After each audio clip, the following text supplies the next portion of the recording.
Magandang araw sa ating lahat, no, sa ating mga kababayan from Luzon, Visayas, and Mindanao, and saan mang sulok ng mundo kayo naroroon. So, ngayon, bago po tayo mag-usap-usap, nais ko lamang pong inanyayahan, kung kayo po ay bago, no, sa ating channel, huwag kalimutan mag-share, mag-like, mag-subscribe, or mag-follow. No? And syempre, huwag din kalimutan na mag-comment kung ano po ang inyong kuro-kuro tungkol po sa pag-uusapan natin ngayon. Sabi ko nga sa inyo, ang pag-uusapan natin ngayong araw ay ang tungkol po sa itinakda, no, na petsa ng International Criminal Court or ng ICC na magkakaroon po ng confirmation of charges laban kay Rodrigo Roa Duterte. Matatandaan na itong si Rodrigo Roa Duterte ay kinasuhan po, no, ng crime against humanity sa International Criminal Court, na kung saan ay noon pinamumunuan ng grupo nila former Senator Trillanes at mga pamilya ng biktima ng war on drugs, na kung saan ay na-implement po yon sa panahon ng Duterte administration. At yun nga, yun ang naging dahilan kung bakit humantong po sa pagkakahuli ng Interpol kay Rodrigo Roa Duterte. So, matatandaan natin na dapat September 23, 2025 pa itong confirmation of charges. Kaya lamang po sa dinami-dami po ng mga pasikot-sikot, mga legal remedy ng defense o ng mga abogado ni Rodrigo Roa Duterte, na yan din ay isa sa mga naging dahilan kung bakit na-delay ang confirmation of charges. Yun nga, ang dami na pong mga style, no, mga legal remedy na ini-exert ng kampo ni Rodrigo Duterte, pero unfortunately in their side hindi po talaga pumabor ang ICC. Kabila nga po dito yung usapin tungkol po sa kanyang kalusugan, dahil marami pong mga drama na siya na daw po ay may problema na sa pag-iisip, nagiging makalimutin na at mahina dahil po daw di umano sa kanyang edad. Kaya lumabas yung mga issue na kung saan ay nawalan siya ng malay, mahina yung kanyang pangangatawan, at yan ay humantong sa desisyon ng International Criminal Court na magpadala ng panel of expert para suriin kung ano po talaga ang tunay na kalagayan ni Rodrigo Roa Duterte sa loob po ng International Criminal Court Detention Center. So yun, after thorough investigation and examination ng mga medical expert, nangyari, hindi po pinaburan yung request na hindi daw po makadalo itong si Rodrigo Roa Duterte sa hearing dahil unfit na daw po siya, which is pinabulaanan po yan ng mga medical expert na kinuha po ng International Criminal Court na suriin kung gaano po ba katotoong hindi na po maayos ang kalagayan ni Rodrigo Roa Duterte. So, sa pasikot-sikot, sa dami-daming mga legal remedies, no, ng kampo ni Rodrigo Duterte, matuloy na po sa February 23 ang confirmation of charges ni Rodrigo Roa Duterte. Diyan po siya babasahan ng mga kaukulang isinampa sa kanya. So, itong mga supporter ni Rodrigo Duterte, mayroon pong mga gimmick. Umpisahan po natin sa mga senador, no, ng ating republika na pilit ikinukumbinsi at ininfluensyahan ang mandato ng International Criminal Court sa pamamagitan po ng kanilang resolusyon na humihiling na dapat daw sana, habang hindi pa nagkaroon ng confirmation of charges, payagan si Rodrigo Duterte na pansamantalang makalaya. So, nag-request po sila ng tinatawag na hospital arrest or interim release, which is hindi po talaga pinaburan ng International Criminal Court. Dahil, syempre, nakita po na threat si Rodrigo Roa Duterte sapagkat may mga followers pa siya, may mga tagahanga pa siya, at may mga sumusuporta pa sa kanya. Katunayan, nahalal pa siya bilang mayor ng Davao. So yan ang isa sa mga tinitingnan kung bakit si Rodrigo Duterte ay hindi po nakalabas sa ICC Detention Center. Aside from that, hindi mo din masisi ang ICC na hindi pumayag o hindi payagan ang request ng defense dahil sa mga pronouncement din ng kanyang mga anak, lalong-lalo na itong si Sara Duterte na pabiro or kahit na anuman na remarks, no? Kahit sabihin pa nating pabiro, which is hindi po maganda ang implication na inihikayat niya ang mga taga-suporta ng tatay niya na i-jailbreak si Rodrigo Duterte doon po sa kulungan sa ICC. So, na-catch up po yun at isa din po yun sa mga dahilan kung bakit hirap sila na mapapansamantalang makalaya itong si Rodrigo Duterte sa bisa po ng pagpapatnugot ng mga ICC judges. At ito pa, isa pa sa pakiramdam ko at sa paningin ko, in my own understanding, na nakapagpapabagal pa at hindi po talaga umusad yung kanilang mga petisyon na pansamantalang makalaya si Digong dahil po sa pagbabatikos din ng kampo ni Rodrigo Duterte sa ICC judges and at the same time sa prosecutor.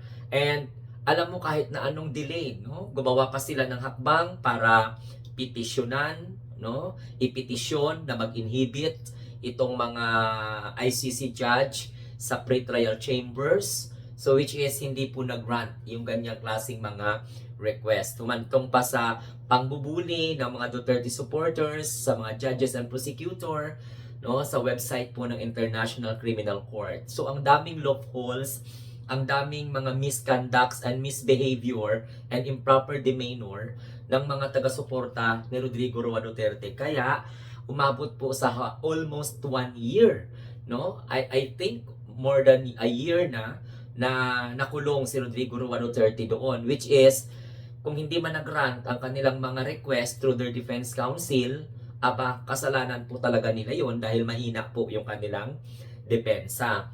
Kaya umantong na lang sa pinagtatawanan na lang yung kampo ni Digong dahil hanggang sa nag-aaway-away na yung kanyang mga supporters sapagkat ang abogado nila na si Kaufman itinuturing na ng mga DDS na pinipirahan na lang ang mga Duterte kasi ni isa man lang na petition, motion or request hindi po talaga napagbigyan ng maayos, no?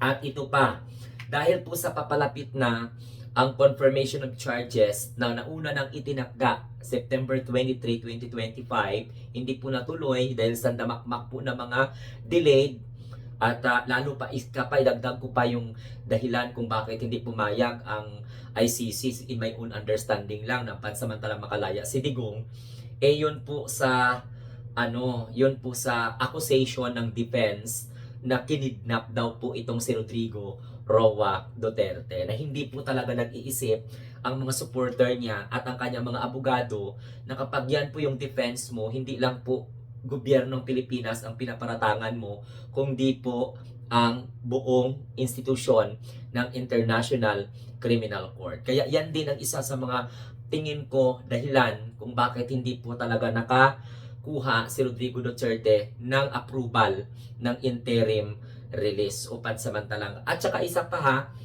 halos international community na ipinagmamalaki ng mga DDS na kaalyado ni Digong, katulad ng Russia, katulad ng China, and others, hindi po talaga nag-offer na magiging third party or kahit mga member state pa ng International Criminal Court, no, aside sa China, aside sa Russia, wala pong pumagitna na okay, sige, we are willing to cater Rodrigo Duterte here in our country. So wala pong nangyari na ganon. So hindi po talaga nakikita na si Rodrigo Duterte ay may support pa sa international community. Unlike sa Venezuelan president na talagang ang dami pong mga head of states yung nag-request sa Amerika na pakawalan itong si Venezuelan president, no? At ito pa mga kamunting tinig o mga kaibigan, mga kababayan, tagumpay na maituturing itong pagtakda ng International Criminal Court ng confirmation of charges sa mga biktima. This is just a partial victory on the part of what we call this victims family ng extrajudicial killing, ng war on drugs, no? That's the reason why humantong po sa pagsasampa ng crime against humanity. And isa pa sa magiging reason po doon, in my own understanding, kasi mabigat po itong isinampa kay Rodrigo Duterte. Hindi po ito basta-basta. Ito po ay crime against humanity. At hindi po tinitingnan doon kung 50, 100, bla bla bla. As long as the evidence is really substantial, talagang delikado ito pagpapakawalan. So yun ang naisip, no, ng International Criminal Court, na hanggat hindi natapos yung hearing, hindi po si Rodrigo Duterte makalabas. So mga kaibigan, abangan po natin what will happen to February 23, 2026, dahil yan po ay itinakda ng ICC na magkakaroon po ng tinatawag na confirmation of charges. So sa confirmation of charges, alam naman natin yan, expected. I don't know, no? But hopefully, it will be televised. At the same time, nagkukumahog na, no? Alam mo, sa totoo lang, ang mga supporter ni Rodrigo Duterte nangangalap na po ng mga ebidensya. Kasi baka sa confirmation of charges, isa ito sa kanilang gagawing defense na may nagperma po ng mga milyon-milyon na mga Pilipino. Kaya lang, wala pong milyon-milyon na mga Pilipino ang nakaperma. So, isipin mo, 1 million signature ang kanilang target. At this point of time, parang hindi pa nga umabot ng 100,000. O pinapalayas pa. At saka umabot pa sa House of Representatives ang mga bugok, no, na mga nagpaperma doon. Tapos mga sarcastic pa sila na papasok doon without what we call this, following the protocol, no? Hindi ka basta-basta magpasok diyan na wala kang appointment talaga, even though kahit na people's place po yan, kasi public place po yan, pero hindi ka maginago at magpakatanga doon, no? At saka makipag-sarcastican diyan. So you need to abide the rules kung paano ka makapasok, get an appointment or whatsoever. At saka ang tatanga-tanga nila, alangan papirmahin nila yung mga congressman doon. Ang mga congressman nga tuwang-tuwa na nandoon si Rodrigo Roa Duterte sa dahig. So abangan po natin yan, mga kaibigan, February 23, 2026. Yan po yung araw na itinakda ng ICC Court na pasahan ng confirmation of charges si Rodrigo Roa Duterte. And expected po natin na ang matandang Duterte ay haharap po sa International Criminal Court pre-trial chamber, no? Kung ano man ang magiging desisyon ng pre-trial chamber, favorable po sa prosecution at sa defense, of course meron pong court of appeal, no? May appeal chamber pa na pupuntahan ang both defense and at the same time prosecution. So ito pa ang isa sa mga highlight na nakikita ko dito. Pag once na sa ICC, pag once na nag-confirm na yung charges, i-determine po doon kung talagang magpapatuloy yung kaso or hearing or hindi. So given for example na magpapatuloy, so it takes a lot of years, parang 10 years po ata yan. So I do not know kung magiging immortal si Rodrigo Duterte at nang makayanan niya ito. Kasi pag hindi, baka magkakatotoo na uuwi siya ng Pilipinas na nakakarton, na nakalagay po sa loob po ng garapon. So ito po yung mga antabayanan po natin. Maraming salamat po sa inyong lahat. Always remember, ito po ang inyong lingkod, ang Munting Tinig, na nagsasabing, ikaw at ako ay ang mga bagong Pilipino sa bagong Pilipinas. Mabuhay po tayong lahat.